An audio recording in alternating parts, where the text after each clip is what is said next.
monthly newsletters. And Obama sent out last week, he sent out a video about the Keating Five, and it has to do basically with some financial scheme or something like that during the 80s, I believe. Yeah. And so, which is funny because he said that there was going to be no split vote tactics, and I don't know, that seems like a really huge one. Then McCain shot back with his own video about Acorn, and honestly, like, I'm trying not to pay attention to both of them because I really don't care what their affiliations were. It's just This goes into the whole Mayor's connection with Obama and all that, and really, like, and that's the thing. Like, I like Obama. I'll probably vote for the guy, but like, his friends kind of bother me at times. And same thing. Well, with, like the connection with Ayers, it's sort of like Ayers was did the Weather Boys like in 1968 or 1970 or whatever. Like when Obama was like 5 years old. He was like 5 years old. Like when the time Obama knew him, he was like a 45, 50-year-old professor who was working at the same local charity as him, making like soup, you know. It's not like he was like involved in the SDS or the weathermen or anything like that. So I don't know. I think it's I think the whole thing's silly just because I think Bill O'Reilly brings up a lot too. That every time they do the smear tactics, the other person's numbers go up. It's the same thing that happened when Obama tried kind of launching all the negative campaigns after the Republican National Convention, or when the Palin came out and the left side kept launching all the negative Palin attacks, and the numbers kept going up from McCain's side. I think they're getting the same reaction now. Right. They never learn, though. They never learn. Oh, I mean, it just goes to show that no matter how good you are, no matter, even if the media puts you up as like a messiah, all right, as in Obama's case, everyone turns into a plain old politician right at the end of the election because they're trying to basically get as many votes as they can. They're trying to do their best job to steal votes. Like Zogby this Monday, actually, or tomorrow, it says that Obama's at 48, McCain's at 44. That's only a 4-point difference. Yeah. So anything can happen. And not even taking in consideration the margin of error. Right. That could be a margin of error of 3 or even 4. Yeah. But both sides, like McCain still kind of, that's why like both of them are just pushing out as much shit as they can at once. It's crunch time. So it's definitely crunch time. It's less than 100 days of the Bush administration. That was another headline on Drudge. So Obama-McCain gap narrows. That's the Gallup Daily. Let's see, like just Palin slams Obama on abortion. McCain-Laird demands 2006 action on Fannie and Freddie. I was wondering when the abortion thing was going to come up. Oh yeah, me too. That didn't come up yet. I was surprised. Yeah, I'm really glad. It's a dangerous thing the Republicans to play with, just because a lot of Republicans are actually for abortion. There's a lot more pro-choice. Yeah, or a lot of Republicans are actually, surprisingly enough, pro-choice. So right. The abortion really only comes out when a Supreme Court justice is nominated. Yeah. I really do need to start saying pro-choice because I keep saying pro-abortion. Yeah. It's not really the same thing. It's like like a lot of Republicans are totally for people having as many abortions as they can. Right. That's the term that Republicans tend to use on Democrats, that they're pro-abortion. Yeah. So. Yeah. And it's definitely gut check time, man. It's a wonderful time of the year. It's like Christmas for you, Dave. What's the next? What'd you think about the town hall debate? Oh, yeah. Other than we haven't talked. We haven't talked since the vice presidential debate. Yes, we have. We have talked. I'll take it back. We have. Yeah, we talked about the town hall debate, I thought. No, we didn't talk about town hall. Okay. Could have sworn. Anyways, a lot of people said it was boring. Even Drudge, like the first headline on there was a picture of both of them, and underneath it, in big, bold black letters, it just said "boring."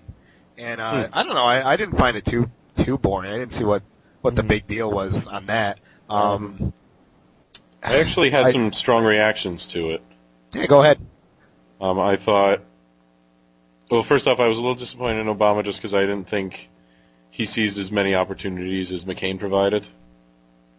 Like, I really didn't. And whatever respect I had for McCain just absolutely dissolved after it. I essentially just lost all respect for McCain. It was just, it was really strange. I just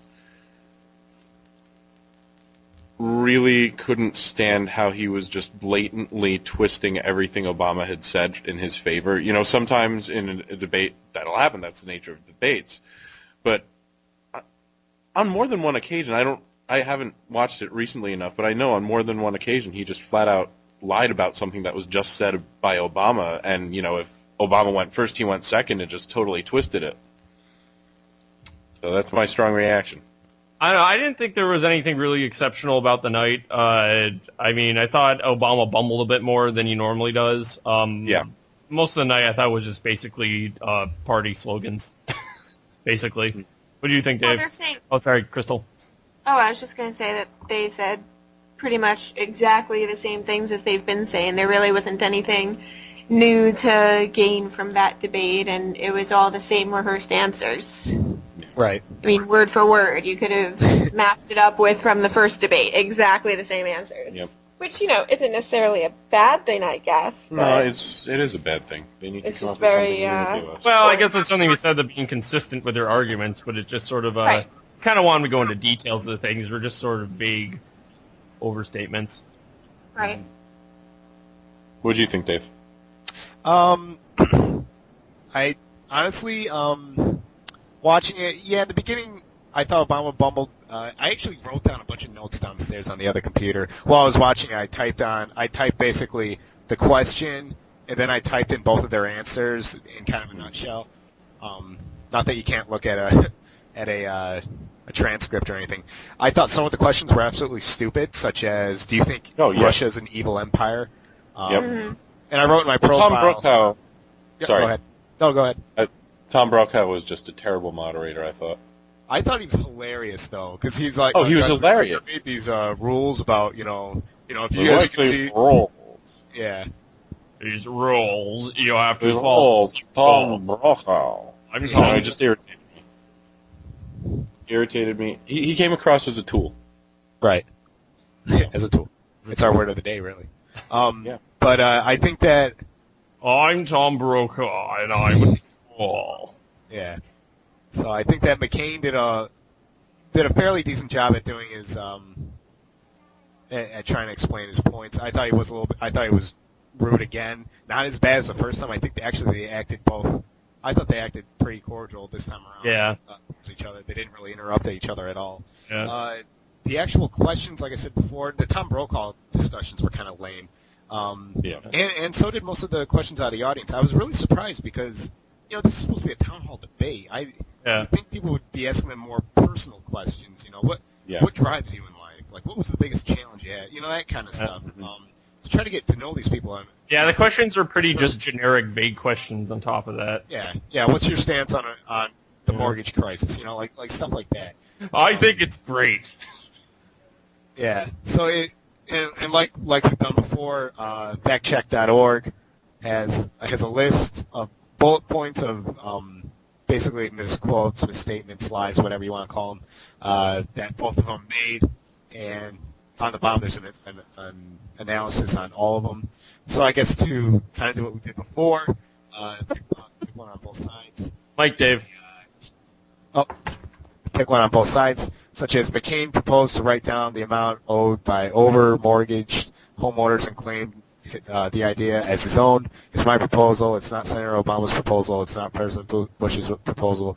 But the idea isn't new. Obama had endorsed something similar 2 weeks earlier, and the authority for the Treasury Secretary to grant such relief was included in the recently passed $700 billion financial rescue package.